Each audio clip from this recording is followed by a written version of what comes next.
ونشهد أن لا إله إلا الله وحده لا شريك له ونشهد أن سيدنا محمدا عبده ورسوله وصلى الله عليه وعلى آله وصحبه وسلم تسليما كثيرا كثيرا.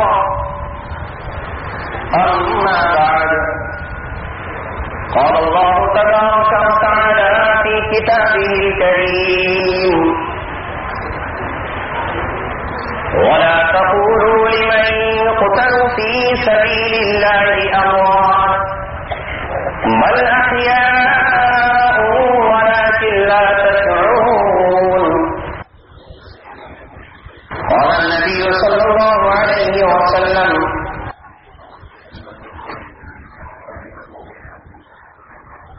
لا تزال طائفة من أمتي يقاتلون على الحق ظاهرين على من معهم حتى يقاتل آخرهم الدجال، أو كما قال رسولنا ونبينا محمد صلى الله عليه وسلم.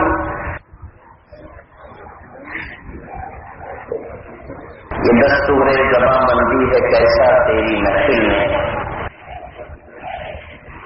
یہ دستور زبان بندی ہے کیسا تیری محفل میں.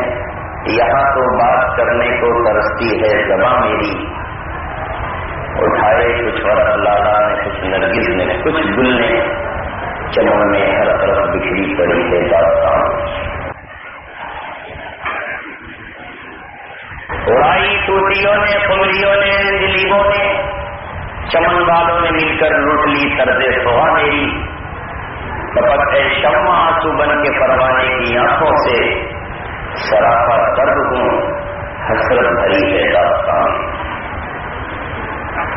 میرا رونا نہیں رونا ہے یہ سارے گلستان کا، میں وہ گل ہوں خزاں ہر گل کی ہے گویا خزاں. ہوئیدہ آج اپنے زخم پنہا کر کے چھوڑوں گا، لہو رو رو کے محفل کو گلستان کر کے چھوڑوں گا، لہو رو رو کے محفل کو گلستان کر کے چھوڑوں گا. جلانا ہے مجھے ہر شمع دل کو سوز پنہا سے، تیری تاریک راتوں کو چراغاں کر کے چھوڑوں گا. دکھا دوں گا زمانے کو جو دیکھا ہے ان آنکھوں نے، تجھے بھی صورت آئینہ حیران کر کے چھوڑوں گا. محترم حضرات، دوستو، عزیزو، یقیناً آپ حضرات اس مقام سے جمع ہیں، جس جگہ بیٹھے ہوئے ہیں.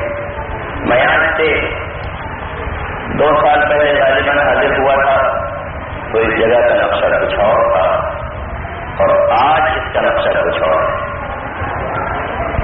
جیسے ہی میں حاضر ہوا اور میں نے یہ سامنے بنی ہوئی عمارت جو اس وقت نہ تھی، اس انداز کی یہ عمارت جو بنی ہے یہ اس وقت نہ تھی، یہ دیکھ کر میرے دل میں خوشیاں موجیں مارنے لگیں، اور میرا جی چاہا کہ میں برسرعام آپ کی نعمتوں کی قدردانی کا، آپ کی محنتوں کا، آپ کی ان کاوشوں کا اعلان کروں.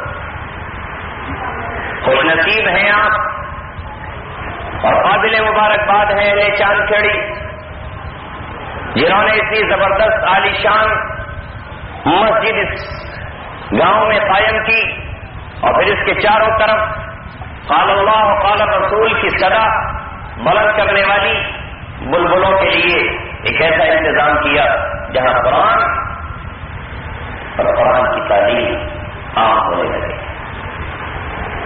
یہی آپ کا جذبہ، یہی آپ کا خلوص، یہی آپ کی قربانیاں آج امت مسلمہ کے ان نوجوانوں کو، ان شمع رسالت کے پروانوں کو یہاں لے آئی ہے. آج کی اس مختصر سی نشست میں دوستو، عزیزوں، ذرا سی کچھ اور ذمہ داریاں اس وقت کے کاروں کو بتائی. اگر آپ نے اور ہم نے یہ سمجھا ہے کہ ہم نے قرآن کی تلاوت کر لی، ہم نے قرآن اپنے بچوں کو حفظ کرا دیا اور ہم نے پھر ایک سالانہ جلسہ کیا اور اس میں دستار فضیلت بزرگان دین کے ہاتھوں سے باندھ دی تو اپنی ذمہ داریاں ادا کر دی، تو یقیناً ہم اس وقت اپنے فرض منصبی سے الگ کریں۔ رسول اکرم صلی اللہ علیہ وسلم کا لگایا ہوا چمن، نبی کریم صلی اللہ علیہ وسلم کا خون سے سینچا ہوا باغیچہ، نبی کریم صلی اللہ علیہ وسلم کی بنائی ہوئی اسلام کی چھاؤنی، نبی کریم صلی اللہ علیہ وسلم کا بنایا ہوا دستور حیات، نبی کریم صلی اللہ علیہ وسلم کا لایا ہوا نظام کائنات، آج اس زمانے میں کن حالات سے دوچار ہے؟ نوجوان آؤ اس ذمہ داری کا احساس ہے۔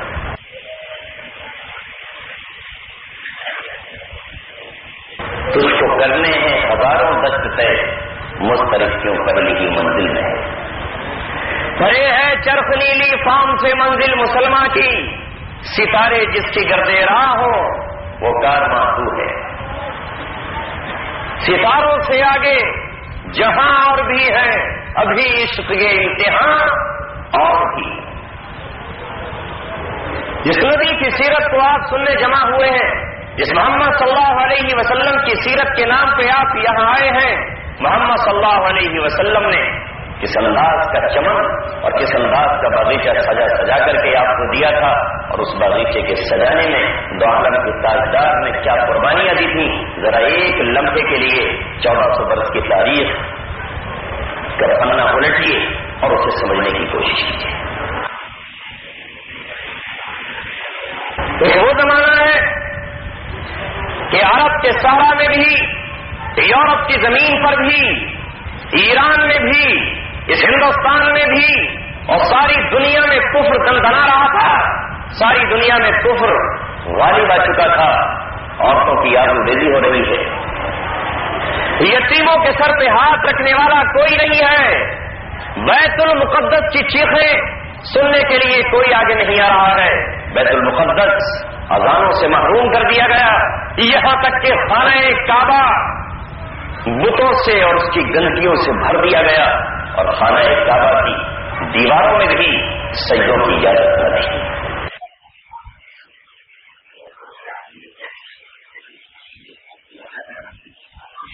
نبی زمین پر آئے، شیطان نے پوری دنیا پر ایسا کنٹرول اور ایسا جال بچھا لیا کہ وہ نبی کو قتل کرتا رہا۔ حضرت زکریا کو شہید کر دیا، حضرت یحییٰ علیہ السلام کو شہید کر دیا، حضرت عیسیٰ علیہ السلام کو شہید کرنے کا پورا منصوبہ بنا دیا، یہاں تک کہ اللہ تبارک و تعالیٰ نے حضرت عیسیٰ علیہ السلام کو آسمانوں پر اٹھایا اور تقریباً 6.25 صدیوں تک زمین پر خاموشی رہی، کوئی نبی نہیں آیا۔ جب زمین پر انصاف قائم کرنے والا کوئی نبی نہیں تھا اور نبی کے ماننے والے چن چن کر ہلاک کیے جاتے رہے، شیطان کے ماننے والے خشکی میں، تری میں، فضاؤں میں، دریاؤں میں، عرب میں، عجم میں، یورپ میں، ایران میں، عراق میں، ہندوستان میں، پوری دنیا میں دم دھڑاتے رہے، اور ساری دنیا کفر سے، شرک سے، زنا سے، عیاری سے، مکاری سے، سود سے، بے حیائی سے، اپنے آپ سے، خون کی ندیوں سے بھر گئی۔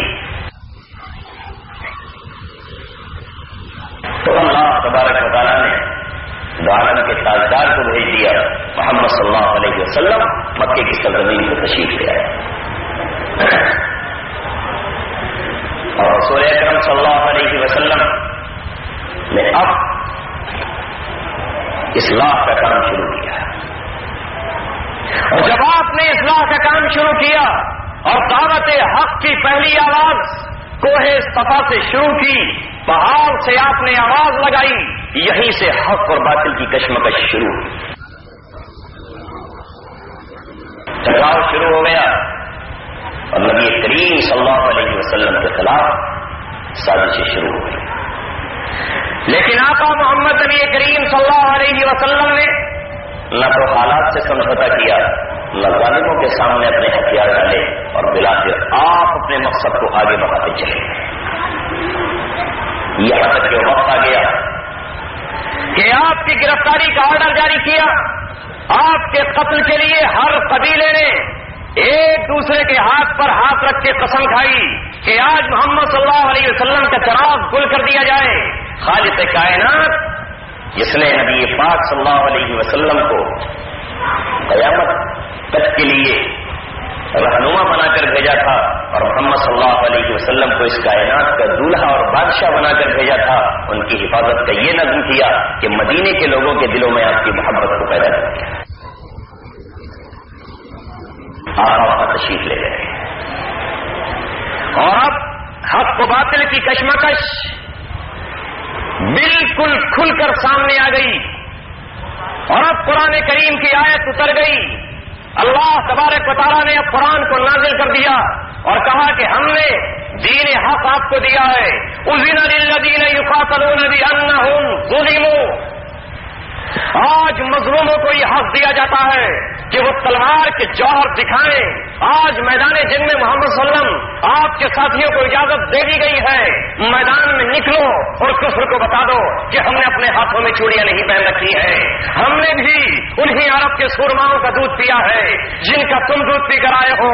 شیطان کے چیلوں کو یہاں سے لے کر اور عرب کی سرزمین سے باہر تک اب یہ پیغام دو.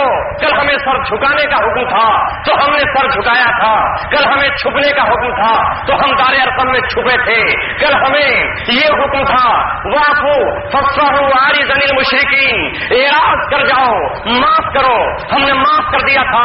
سمیہ کا قتل ہم نے ہوتے ہوئے دیکھا لیکن ہم نے اپنے ہاتھ میں تلوار کے قبضوں کو پکڑ کر دانتوں کو اس مسایا ضرور تھا لیکن شریعت اسلام نے ہمارے پیروں میں گڑیاں لگا رکھی تھی اور ہمارے ہاتھوں میں ہتھیلیاں لگا رکھی تھی.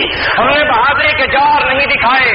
آج اللہ تبارک و تعالیٰ نے کہا ہم نے کل تمہارے ہاتھ باندھے تھے یہ دیکھنے کے لیے کہ محمد کے غلام محمد کے اشاروں پر کس طرح چلتے ہیں. انہیں جب یہ کہا جائے کہ پیٹ پر پتھر باندھو تو پتھر باندھیں گے، ان سے جب یہ کہا جائے کہ خانہ کعبہ کو چھوڑ دو تو یہ دلیل مت دینا کہ خانہ کعبہ میں 1,00,000 نمازوں کا ثواب ہے، یہاں حجر اسود ہے، یہاں مقام ابراہیم ہے، یہاں کوہ صفا ہے، یہاں مروہ ہے، یہاں پر حتیم ہے، یہاں عبداللہ، یہاں پر ابراہیم کی یادگاریں ہیں، یہاں بنو ہاشم کی یادگاریں ہیں. محمد کے دیوانے جب ان کا پیغمبر مکہ کو چھوڑ کر گیا تو وہ بھی مکہ کو چھوڑ کر مدینے کی طرف چلے گئے.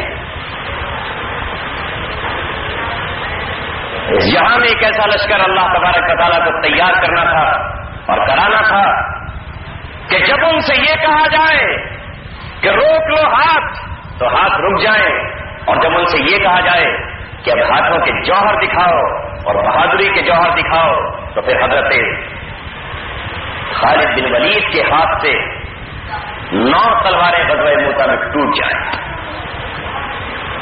9 تلواریں لڑتے لڑتے ٹکڑے ٹکڑے ہو جائیں اور ٹوٹ جائیں. یہ دنیا اہل اسلام کی یہ زندگی دیکھے کہ جب نبی کریم صلی اللہ علیہ وسلم پر طائف میں پتھر برسائے جائیں اور طائف میں آپ کو لہولہان کر دیا جائے تو آپ ان کے خلاف اقدام نہ کریں. اور یہی نبی پاک صلی اللہ علیہ وسلم کو جب یہ حکم دے دیا جائے کہ مدینے کی سرزمین پر بدر کے کنویں کے پاس اپنے صحابہ کرام کو لے کے نکل جائیے تو آپ صلی اللہ علیہ وسلم کے ایک صحابی کے ہاتھ سے میں تلوار نہ ہو تلوار ٹوٹ جائے. حضرت رکاشا اور وہ کہیں آتا ہاتھ میں تلوار نہیں رہی تو محمد صلی اللہ علیہ وسلم رحمت للعالمین اور ہدی للعالمین جو پورے جہاں کے لیے رحمت، جو پورے جہاں کے لیے ہدایت، وہ حضرت عکاشہ کے ہاتھ میں ایک ٹہنی دے اور حضرت عکاشہ کے ہاتھ میں دی گئی ایک ٹہنی تلوار بن جائے، تلوار کی دھار بن جائے، حضرت عکاشہ سے لے کر دشمنوں کی صفوں میں گزر جائیں، دشمنوں کے پشتے کے پشتے لگا دے، ان کی گردنیں کاٹ دے، اس کے بعد بھی وہ تلوار رہے. حضرت عکاشہ یہ فخر کرے آؤ یہ دیکھو میری تلوار. دنیا نے لوہے کی بنتی ہوئی تلواریں دیکھی ہوں گی، یہ محمد کے ہاتھ کا کمال ہے، یہ محمد صلی اللہ علیہ وسلم کا معجزہ ہے، یہ نبی کریم صلی اللہ علیہ وسلم کی ذات اقدس ہے کہ میرے ہاتھ میں لکڑی آئی. وہ اس وقت لکڑی تھی لیکن تلوار. آپ صلی اللہ علیہ وسلم جب مدینہ پہنچے تو یہ آیت اتری اور اس آیت کے اترنے کے بعد یعنی اس میں بھی ایک شرط تھی، اس کے بعد قرآن کی دوسری آیت اتری وقاتلوا فی سبیل اللہ الذین یقاتلونکم ولا تعتدوا ان اللہ لا یحب المعتدین. ان لوگوں سے جو تم سے لڑتے ہیں ان سے لڑو، اور جو تم سے نہیں لڑ رہے ہیں ان سے چھیڑ چھاڑ نہ کرو. ابھی بھی مشروط شرط تھی، جو تمہارے مقابلے پر آئے ان سے مقابلہ کرو. یہاں تک کہ اگر وہ تم سے مسجد حرام ارض مقدس میں تم سے اگر قتال کرنے لگے تو وہاں پر بھی تمہیں ان سے قتال کرنا ہے. وَلَا تُقَاتِلُوهُمْ عِندَ الْمَسْجِدِ الْحَرَامِ حَتَّى يُقَاتِلُوكُمْ فِيهِ فَإِن قَاتَلُوكُمْ فَاقْتُلُوهُمْ. اگر وہ حرم محترم کے تقدس کو پامال کر دے اور حرم مقدس کے احترام کو باقی نہ رکھے تو اللہ تبارک و تعالیٰ نے اپنے ماننے والوں کو یہ نہیں کہا کہ گھٹ گھٹ کے جان دینا، تڑپ تڑپ کے جان دے دینا. وہ جب احترام باقی نہیں رکھتے اور وہ جب جنگ کا آغاز کر دے تو چاہے حرم محترم کے اندر آغاز کر دے اور چاہے مقام ابراہیم کے پاس آغاز کر دے اور چاہے حتیم میں آغاز کر دے. فاقتلوہم کذالک جزاء الکافرین. کافروں کی یہی سزا ہے. اللہ تبارک و تعالیٰ نے یہی سزا ان کے لیے چنا. آپ کہو گے یہ آیتیں آپ نے کہاں سے چنی؟ میں باخدا اس وقت کہہ رہا ہوں اللہ کے گھر میں بیٹھا ہوں اور میں رب کی قسم کھاؤں تو مجھے حادث نہیں ہوگا. میں نے مولانا شمیم صاحب سے کہا تھا میرے ذہن میں کوئی بات نہیں ہے اور میں تقریر نہیں کروں گا، لیکن اس وقت میں یہ بات اس لیے کہہ رہا ہوں اور شاید اس لیے کہہ رہا ہوں کہ آج اس ملک میں تمہیں مٹا دینے والی قومیں اور طاقتیں یہ کہہ رہی ہیں کہ قرآن کی آیتوں کو نکال دو. میں نے بڑے بڑے مجموعوں میں یہ کہا ہے کہ اے مسلمانوں، وہ آیات جن پر پروین توگڑیا نے اور اسلام دشمن طاقتوں نے یہ کہا ہے کہ قرآن کی آیتوں کو ان کو نکال دو. آج اے مسلمانوں، تم یہاں کے رہنے والے ہو تب اور یہاں کے باہر والے ہو تب اپنے علماء کرام سے مطالبہ کرو. ہمیں وہ آیات چاہیے. تمہارے بچے قرآن کے پورے حافظ نہ ہوں لیکن قرآن کی یہ آیتیں جنہیں نکالنے کا مطالبہ کفر کر رہا ہے، جنہیں نکالنے کا مطالبہ دنیا کفر کر رہی ہے. ایک ایک بچے کو پڑھا دو، ترجمے کے ساتھ پڑھا دو. قرآن کی جب تلاوت ہو اور امام قرآن کی تلاوت کرے تو انہی صورتوں کی تلاوت کرے، انہی آیتوں کی تلاوت کرے. آج یہ وقت آیا ہے کہ اللہ تبارک و تعالیٰ کی دی ہوئی گائیڈ لائن، اللہ تبارک و تعالیٰ کے دیے ہوئے احکامات ایک ایک مسلمان کو سمجھا دیے جائیں. تم بحالت جنگ کھڑے ہو، تم آج مٹنے پر کھڑے ہوئے ہو، تمام دنیا تمہیں مٹانا چاہتی ہے. تمہارا تمہیں بچانے کے لیے کون کون شاید بتا رہا ہے. مسجد کی محراب سے یہ آیتیں سنائی جا رہی ہو اور ایک ایک بچہ انہیں محفوظ کر رہا ہو، اور اسی وجہ سے آج اس وقت میں نے بفضل الہی توفیق الہی سے ان آیتوں کو آپ کے سامنے چلا ہے. رہے ہیں اور ہے فرعون میری گھاٹ میں اب تک ہوا کریں. رہے ہیں اور ہے فرعون میری گھاٹ میں اب تک، مجھے کیا غم میری آستی میں ہے ید بیضا. ہوا کرے فرعون. اللہ تبارک تعالیٰ نے اس کے لیے موسیٰ علیہ السلام کو بھیجا اور ید بیضا لے کر بھیجا. تمہیں کس بات کی گھبراہٹ، تمہیں کس بات کا خوف، تمہیں کس بات کا غم؟ ہمارے قرآن سے نکالنے کے لیے یہ مطالبہ آج نہیں کیا گیا، کل بھی صحابہ کرام سے کیا گیا. اسی بھی قرآن غیر ہاذا ابدل ہو، یہی ہے قرآن کی آیت. اس کے علاوہ کوئی اور قرآن نہ ہو، یہ اس قرآن کو بدل دو. یہ نہیں چاہیے بدلو اس قرآن کو، یا اس قرآن کے علاوہ کوئی اور قرآن لے کر کے آؤ. صحابہ کرام اس مطالبے کو مان لیتے، نبی کریم صلی اللہ علیہ وسلم اس مطالبے کو مان لیتے. ابھی جب میں آیا تھا تو ایک شاعر صاحب پجانے کون کا شعر پڑھ رہے تھے اور یہ کہہ رہے تھے کہ اسلام تلوار سے نہیں پھیلا، اسلام اخلاق سے پھیلا. اس کا مطلب یہ ہوا کہ نبی کریم صلی اللہ علیہ وسلم کے پاس جو 9 تلواریں تھیں وہ ظلم کیا نبی پاک صلی اللہ علیہ وسلم. حضرت عکاشہ کو لکڑی دے کے تلوار بنا دیا آقا نے اپنے معجزے سے، یہ ظلم کیا نبی پاک صلی اللہ علیہ وسلم نے. حضرت علی کو ذوالفقار تلوار دی، نبی پاک صلی اللہ علیہ وسلم نے ظلم کیا. نبی پاک صلی اللہ علیہ وسلم نے بدر میں نکلے، یہ ظلم کیا. الزام لگا رہے ہیں آپ. نکالو پھر بخاری شریف سے کتاب المغازی. کیوں پڑھا رہے ہیں آپ؟ شیخ ثانی کیوں بنا رہے ہیں آپ؟ اسلام اخلاق سے پھیلا، اسلام تلوار کا اس میں وجود ہی نہیں ہے. قرآن کی نکالیے سورہ توبہ، قرآن کی نکال دیجیے سورہ انفال، قرآن سے نکال دیجیے سورہ احزاب، قرآن سے نکال دیجیے سورہ محمد جس کا نام ہی سورہ قتال۔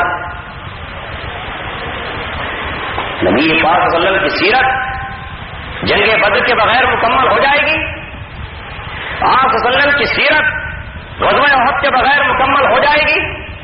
آپ کی سیرت حنین کے بغیر ہو جائے گی مکمل؟ آپ کی سیرت احزاب کے بغیر ہو جائے گی مکمل؟ نبی کریم صلی اللہ علیہ وسلم کے 27 غزوات، اختلافات اور بھی ہیں، لیکن 27 غزوات نکال دیجیے آپ اسامہ بن زید کا لشکر، اسلام سے آپ یہ چاہتے ہیں کہ اسلام میں تلوار کا استعمال ہی نہیں ہوا؟ میں نے بات کا کہا ہے اور پھر آپ سے پوچھ رہا ہوں، دنیا کا مجھے کوئی ایک ملک آج بتائیے، اس وقت کی بات کر رہا ہوں، آج 29 ستمبر 2004 میں بات کر رہا ہوں، مجھے دنیا کوئی ملک بتائیے جس ملک میں فوج نہ ہو اور اس کے پاس ہتھیار نہ ہو۔ تھانہ ڈلاری کی پولیس بتائیے جس کے پاس ہتھیار نہ ہو۔ یہ مطالبہ دنیا میں کیوں نہیں کیا جاتا کہ سارے ملک بنائے جائیں؟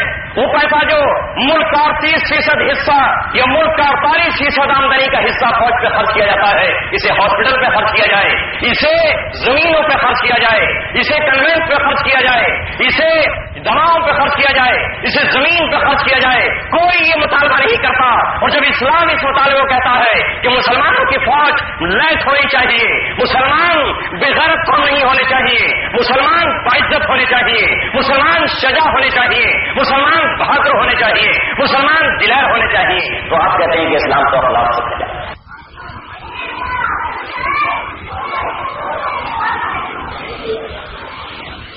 ایک سرجن ڈاکٹر آپ کا گھوڑا نکلے اور وہ پک گیا ہو، اس میں مواد پڑ گیا ہو اور خطرہ ہو کہ آپ کا پورا پیر پڑ جائے گا، تو کیا کرے گا؟ اس میں نشتر لگائے گا۔ یہ بد اخلاقی ہے اس کی۔ آپ کہیں گے بڑا بد اخلاق ہے، بڑا ظالم نے نشتر لگا دیا، یہ کہیں گے کہ صاحب اخلاق ہے۔ اے عزیزوں اور دوستوں ساتھیوں، یہ قرآن کریم کی آیت اتری دوسری، اور پھر چونکہ دین اسلام صرف اس لیے نہیں تھا کہ وہ مکہ یا مدینہ کی سرزمین میں بس وہی کے لیے آیا ہو، بلکہ پوری روئے زمین پر جھنڈا اسلام کا نافذ ہو، دستور قرآن کا نافذ ہو، آئین قرآن کا پوری دنیا میں نافذ ہو، اس دنیا میں کوئی زانی زندہ نہ بچے یا اس پہ کوڑے لگا دیے گئے ہوں، اس دنیا میں کوئی چور کسی کے یہاں چوری نہ کرے، اس کا ہاتھ کاٹ دیا جائے، اس دنیا میں شراب کی کوئی ہڈی نہ کھلے، شراب کا کوئی قطرہ تجارت نہ اس کی جائے، دنیا میں کوئی سودی بینک قائم نہ ہو، اس لیے اسلام آیا تھا۔ اور صحابہ کرام نبی کریم صلی اللہ علیہ وسلم اس دنیا سے پردہ فرمانے کے وقت اس مشن کو لے کر کے جا رہے ہیں۔ اگلی آیت قرآن کی اتری اور کہا وَقَاتِلُوهُمْ حَتَّى لَا تَكُونَ فِتْنَةٌ وَيَكُونَ الدِّينُ كُلُّهُ لِلَّهِ۔ تمہیں برابر بڑھتے رہنا ہے آگے، اگر اس کے لیے دشمن تم سے لڑنے کے لیے آتا ہے اور میدان میں رکاوٹ بنتا ہے تو اس سے قتل کرنا ہے، جنگ کرنا ہے، مقابلہ آرائی کرنا ہے، حتی لا تکون فتنہ، یہاں تک کہ پوری دنیا سے فتنہ ختم ہو جائے، پوری دنیا سے کفر کی طاقت ٹوٹ جائے، کفر کی شوکت ٹوٹ جائے۔ اگر یہ مقصد نہ ہوتا، رب ذوالجلال کی قسم، محمد صلی اللہ علیہ وسلم کے زمانے میں جزیرہ عرب فتح ہو چکا تھا، ایران کی طرف صحابہ کی فوجیں نہیں جاتی، روم کی طرف صحابہ کی فوجیں نہیں جاتی، عقبہ بن نافع اور عقبہ بن عامر افریقہ کی سرزمین کی طرف نہیں جاتے، حضرت عمر کے زمانے میں ہندوستان کے ساحل تک صحابہ کرام نہیں جاتے، حضرت امیر معاویہ کے زمانے میں، حضرت امیر معاویہ کے زمانے میں وہ پانی کے جہاز اور کشتیاں نہیں بنائی جاتی۔ اگر یہی مقصد ہوتا کہ جزیرہ عرب کو فتح کر لینا ہے، یہ پورا سلسلہ چلتا رہا، بنو امیہ کے دور تک چلتا رہا اور بنو عباسیہ کے دور تک چلتا رہا، یہاں تک کہ پھر زمانہ سلطنت عثمانیہ کا آ گیا اور نبی کریم صلی اللہ علیہ وسلم نے ایک حدیث بیان فرمائی تھی جس میں آپ نے یہ کہا تھا کہ میری امت کا پہلا دستہ جو قسطنطنیہ کو فتح کرے گا، جو اس وقت ترکی کی، جو اس وقت ایران کی راجدھانی تھا، جو اس وقت وہاں کی راجدھانی تھا، غالباً روم کی راجدھانی تھا اس وقت، جو اسے فتح کرے گا اس کے لیے مغفرت کی بشارت ہے۔ یہی وہ جذبہ تھا اور یہی وہ شوق تھا اور اس حدیث کے پانے کا جذبہ تھا کہ حضرت ابو ایوب انصاری نکل پڑے تھے صحابہ کرام کے ساتھ۔ وہ نبی پاک صلی اللہ علیہ وسلم کا میزبان صحابی، آج بھی اس کی قبر ایران کے اندر ہے اور قسطنطنیہ کی فتح کے لیے اس نے زندگی میں بھی گھوڑے کی پیٹھ پہ سفر کیا اور اپنی مرنے کے بعد بھی اس نے اپنی اونٹ کی یہ وصیت کی تھی کہ میری لاش کو اونٹ پہ باندھ دینا تاکہ میں اللہ سے کہہ سکوں کہ تیرے نبی کی حدیث کو پانے کے لیے میں نے زندگی میں بھی سفر کیا اور بات کے بھی سفر کیا۔ آج ابھی اور روایات یہ بھی بتاتی ہے کہ انہوں نے یہ کہا تھا کہ جہاں مسلمانوں تمہاری فتح کا آخری لشکر پاؤ ڈالے میری قبر وہیں پہ بنا دینا، مجھے اپنے علاقے میں واپس لے کر نہیں آنا۔ ان کی قبر وہیں پر بنائی گئی۔ وہ علاقہ دشمن کے علاقے سے بہت قریب تھا۔ کئی بار عیسائیوں نے ہمارے اوپر ہنسے اور مسکرائے اور یہ کہا کہ مسلمان کتنے پاگل دیوانے ہیں، اپنے ایسے صحابی کو جو رسول کا مدینے میں مہمان بنا ہو اسے دشمن کے ایریے میں دفن کر دیا۔ چلو ہم ابو ایوب انصاری کی لاش کو نکال کر لائیں گے۔ رب ذوالجلال کی قسم کئی بار انہوں نے کوشش کی کہ حضرت ابو ایوب انصاری کی لاش کو نکال کر لے کے جائے، لیکن جب بھی وہ آئے فرشتوں کا پہرا لگا دیا گیا اور ابو ایوب انصاری جہاں پر مدفون تھے آج تک وہی مدفون ہے اور صبح قیامت تک وہی مدفون رہے۔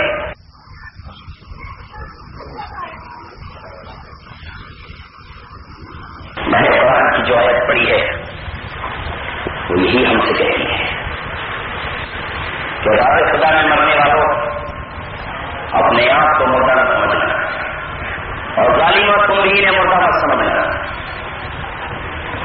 دنیا کا کوئی آدمی اللہ کی راہ میں مر جانے والوں کو مردہ نہ کہے۔ ولا تقولوا لمن يقتل في سبيل الله اموات بل احياء ولكن لا تشعرون۔ مردہ مت کہنا انہیں، زندہ ہے یہ، انہیں حیات جاویدانی ملی ہوئی ہے۔ اور فرمایا ولا تحسبن الذين قتلوا في سبيل الله امواتا بل احياء عند ربهم يرزقون۔ جو اللہ کی راہ میں کیا کر دیے گئے ہیں، ترجمہ کریے، قتل کر دیے گئے ہیں۔ لفظ قتل استعمال کیا ہے قرآن نے۔ مت چھپاؤ، ایمان کے دعوے کرنے والوں، ایمان کا ڈھنڈورا پیٹنے والوں، اگر قرآن کے لفظوں میں بابا یہ دور کہتے ہوئے ڈر محسوس ہوتا ہے، خوف محسوس ہوتا ہے تو مت کہو کہ ہم مومن ہیں، اس دن یہ طے کر لو کہ آپ منافق۔ جو اللہ کی راہ میں قتل کر دیے گئے ہیں، قتل کون ہوتے ہیں، قتل کون کرتا ہے، کیسے قتل ہوتا ہے، گمان بھی مت کرنا ان کو ہوگا، بلکہ وہ زندہ ہے اور انہیں ان کے پاس روزی و رزق ادا کیا جاتا ہے۔